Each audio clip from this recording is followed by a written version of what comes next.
All right, what's going on, you guys? Nick here with Nick Strength and Power. So I got a request to make a video on a former Mr. World champion, Steve Davis. Now, Steve Davis was very famous for his symmetry and his lines, as well as his amazing proportions. He was very cut, a very conditioned guy. And one of the most noteworthy things that he did during his career was he lost 85 pounds.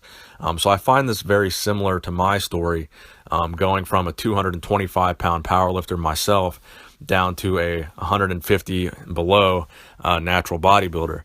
So this guy was a 285-pound powerlifter, and he dieted down to a 200-pound bodybuilder. So he lost 85 pounds, and he was 6 foot, 200 pounds on stage as a bodybuilder. So this is a story that I can definitely relate to because I lost a lot of weight from my powerlifting days to my bodybuilding days. So I think it's a very cool story that this guy has. So he competed from 1968 all the way until 2002. So his early amateur competitions in the 60s all the way until 2002, which he competed in the Masters Olympia.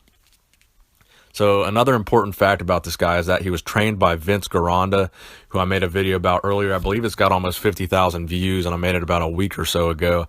So Vince Gironda, for those of you guys who don't know who he was like the original bodybuilding guru. He was known as the Iron Guru. He owned the famous Vince's Gym, where guys like Arnold, Dave Draper, Larry Scott, Muhammad Makawe, all these legendary bodybuilders from the golden era would go to Vince's Gym to train and kind of utilize his training knowledge. So Vince Gironda was, one of the best known bodybuilding gurus and trainers from that golden era period. So it's important to note that Steve Davis was trained by this guy.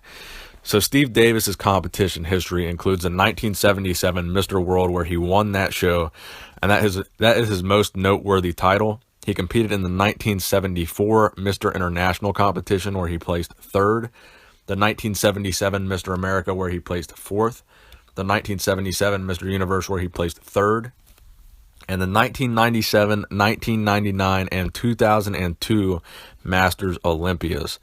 So he also was featured on the cover of 7 different magazines, and he is still alive today, and he is currently an author. I believe he was also a school teacher at one point in time, and he is still active on Facebook. So you can look up this guy on Facebook if you want.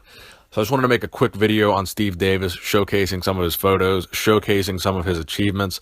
There's not a whole lot of information and not a whole lot of photos out there on this guy. So he's not a very famous bodybuilder, not a very, really not a very relevant bodybuilder. I hate to use that word, but I just wanted to make a video kind of putting him back in the spotlight because there's really not a whole lot out there on this guy. So I hope you guys enjoyed the video. Please give it a thumbs up. Nick Strength and Power, signing out.